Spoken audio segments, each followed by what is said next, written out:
Story 16.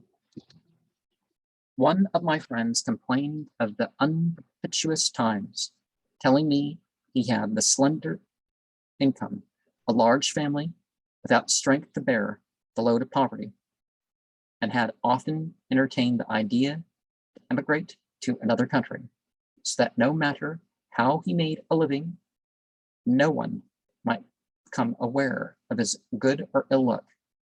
Many a man slept hungry, and no one knew who he was. Many a man was at the point of death, and no one wept for him. He was also apprehensive of the malevolence of enemies who would laugh behind his back and would attribute the struggle he underwent for the benefit of his family to his want of manly independence, and that they will say, "Behold that dishonorable fellow, who will never see the face of prosperity, will choose bodily comfort for himself, abandoning his wife and children to misery."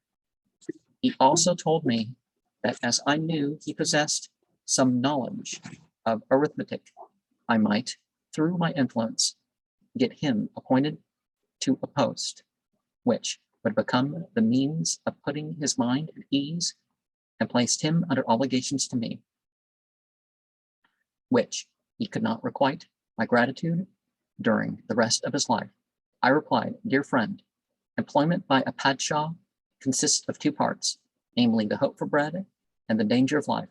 But it is against the opinion of intelligent men to incur this danger for that hope. No one comes to the house of a dervish to levy a tax on land and garden, either constant to bear thy anxiety or grief, or carry thy beloved children to the crows." He replied, "Thou hast not uttered these words in conformity with my case, nor answered my question. Hast thou not heard the saying, whoever commits treachery, let his hand tremble at the account? Straightness is the means of acceptance with God. I saw no one lost on the straight road."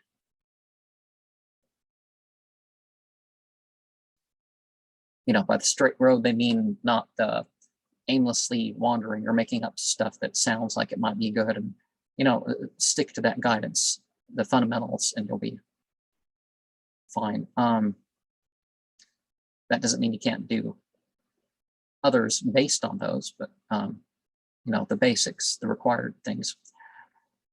Sages have said 4 persons are for life. In dread of 4 persons, a robber of the sultan, a thief of the watchman, an adulterer of an informer, and a harlot of the muhtasim. But what has he to fear whose account of the conscience is clear? Be not extravagant when in office.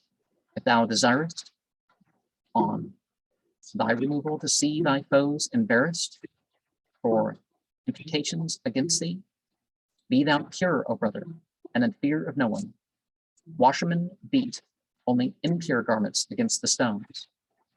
I said, the story of that fox resembles thy case, who was by some persons seen fleeing with much trouble, and asked for the cause of his fear, replied, I've heard that camels are being forced into the service. They said, O fool, what connection hast thou with a camel, and what resemblance does the latter bear to thee? The fox rejoined, Hush, if the envious malevolently say that I am a camel, and I am caught, who will care to release me or investigate my case? Till the antidote is brought from Iraq, the snake-bitten person dies. Was Iraq somewhere known for a lot of cures or something? Well, yeah, but why Iraq? Thou art a very excellent and honest man, but enemies sit in ambush and competitors in every corner.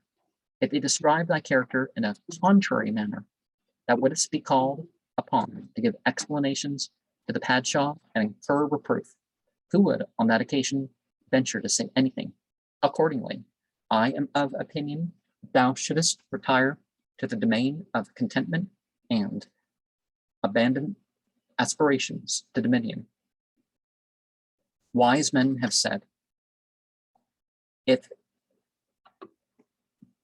in the sea there are countless gains, but if thou desirest safety, it will be on the shore. My friend, having heard these words, became angry, made a wry face, and began to reproach me, saying, what sufficiency of wisdom, maturity of intellect is this? The saying of philosophers has come true, that friends are useful in prison, because at table all enemies appear as friends.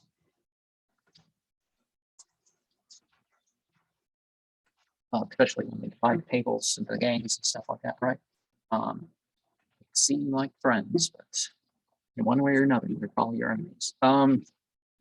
Account him not a friend who knocks at the door of prosperity, boasts of amity, and calls himself thy adopted brother. I consider him a friend who takes a friend's hand when he is in a distressed state and in poverty. Seeing that he had thus changed and ascribed my advice to an interested motive, I paid a visit to the president of the state council, and, trusting in my old acquaintance with him, explained the case of my friend, whom he then appointed to a small post. In a short time, my friend's affable behavior and good management elicited approbation, so that he was promoted to a higher office. In this manner, the star of his good luck ascended till he reached the zenith of his aspirations, became a courtier of His Majesty the Sultan, generally esteemed and trusted. I was delighted with his safe position and said, be not apprehensive of tangled affairs, and keep not a broken heart, because the spring of life is in darkness. Do not grieve, O brother, in misery, because the all-merciful has hidden favors. Sit not morose on account of the turns of time, for patience, though bitter, nevertheless possesses a sweet fruit. At that time, I happened to go with a company of friends on a journey to Mecca, in Western Saudi Arabia, formerly known as Mecca. And on my return, he met me at a distance of 2 stages. I perceived his outward appearance to be distressed. His costume being that of dervishes, I asked, what is the matter? He replied, as thou hast predicted, some persons envied me and brought against me an accusation of treason. The king ordered no inquiry on its truthfulness, and my old well-wishers with my kind friends, who failed to speak the word of truth, forgot our old intimacy.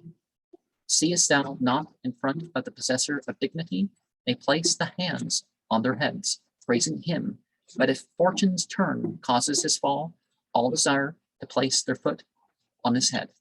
In short, I was till this week undergoing various persecutions, when the news of the pilgrim's approach from Mecca arrived, whereon I was released from my heavy bonds and my hereditary property confiscated. I replied, thou hast not paid attention to my remarks when I said that the service of Padshahs is like a sea voyage, profitable and dangerous, so that thou wilt either gain a treasure or perish in the waves. The Khajah either takes gold with both hands to the shore, or the waves throw him one day dead upon the shore. Not thinking it suitable